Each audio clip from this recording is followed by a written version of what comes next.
Guys, we have an issue. Growth is fading away, and it's a big deal. Our global economy stops growing. And it's not new. Growth has actually declined for the last 50 years. If we continue like this, we'll need to learn how to live in a world with no growth in the next decades. This is scary, because when economy doesn't grow, our children don't get better lives. What's even scarier is that when the pie does not grow, each of us gets a smaller piece. We're then ready to fight for a bigger one. This creates tensions and serious conflicts. Growth matters a lot. If we look at the history of growth, times of big growth have always been fueled by big manufacturing revolutions. It happened 3 times, every 50 to 60 years. The steam engine, in the middle of the 19th century, the mass production model, in the beginning of the 20th century, thanks Mr. Ford, and the first automation wave in the 1970s. Why did these manufacturing revolutions create a huge growth in our economies? Because they have injected huge productivity improvement. It's rather simple. In order to grow, you need to be producing more, putting more into our economy. This means either more labor, or more capital, or more productivity. Each time, productivity has been the growth lever. I'm here today to tell you that we are on the verge of another huge change, and that this change, surprisingly enough, is going to come from manufacturing. Again. It will get us out of our growth slump, and it will change radically the way globalization has been shaped over the last decades. I'm here to tell you about the amazing fourth manufacturing revolution that is currently underway.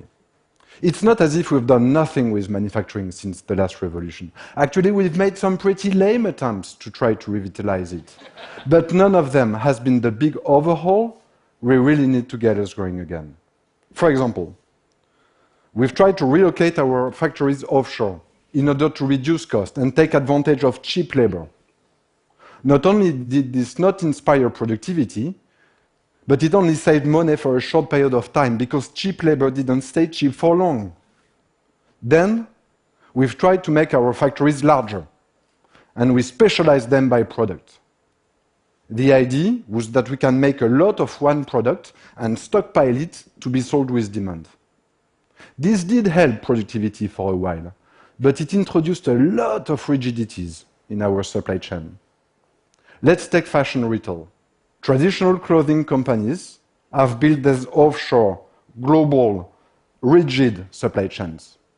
When fast fashion competitors like Zara started replenishing their stores faster from 2 collections a year to 1 collection a month, none of them has been able to keep up with the pace. Most of them are in great difficulties today.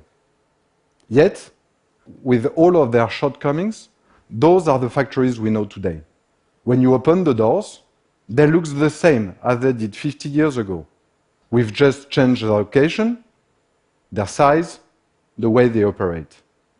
Can you name anything else that looks the same as it did 50 years ago? It's crazy.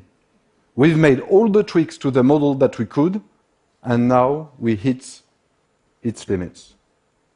After all of our attempts to fix the manufacturing model failed, we thought growth could come from elsewhere. We turned to the tech sector.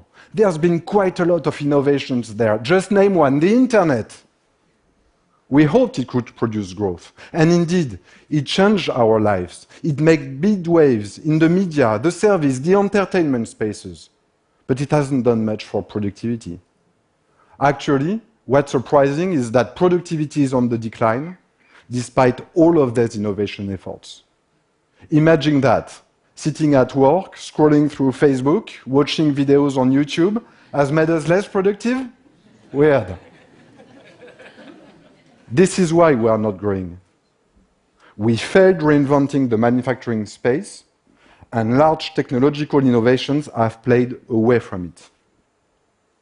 But what if we could combine those forces? What if the existing manufacturing and large technological innovation came together to create the next big manufacturing reinvention? Bingo! This is the fourth manufacturing revolution, and it's happening right now. Major technologies are entering the manufacturing space, big time. They will boost industrial productivity by more than a third. This is massive, and it will do a lot in creating growth. Let me tell you about some of them. Have you already met advanced manufacturing robots? They are the size of humans, they actually collaborate with them, and they can be programmed in order to perform complex, non-repetitive tasks. Today, in our factories, only 8% of the tasks are automated. The less complex, the more repetitive ones. It will be 25% in 10 years. It means that by 2025, advanced robots will complement workers to be together 20% more productive, to manufacture 20% more outputs, to achieve 20% additional growth. This isn't some fancy futuristic ideas.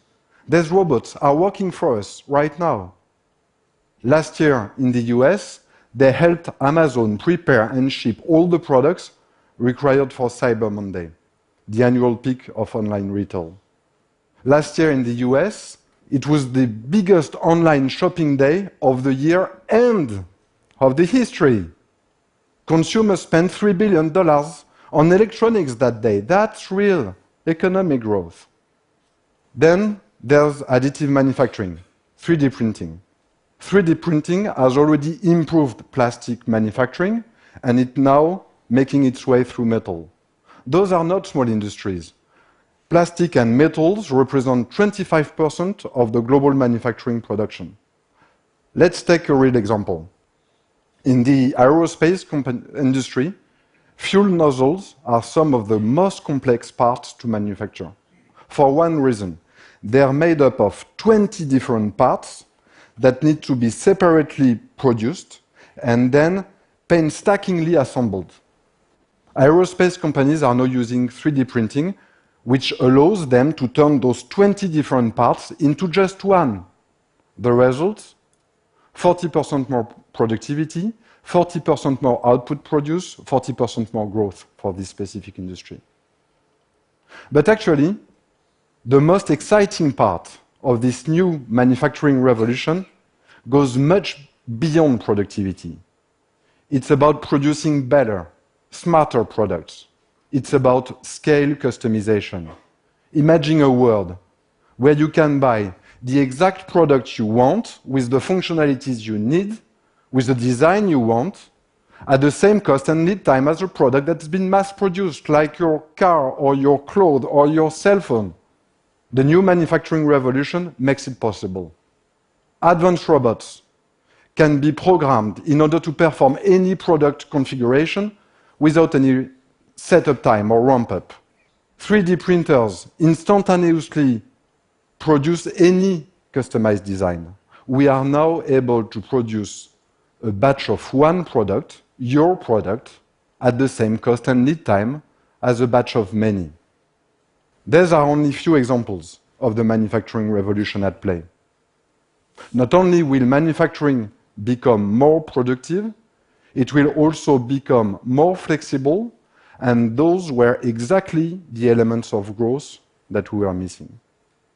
But actually, there are even some bigger implications for all of us when manufacturing will find its way back into the limelight. It will create a huge macroeconomic shift. First, our factories will be relocated into our home markets.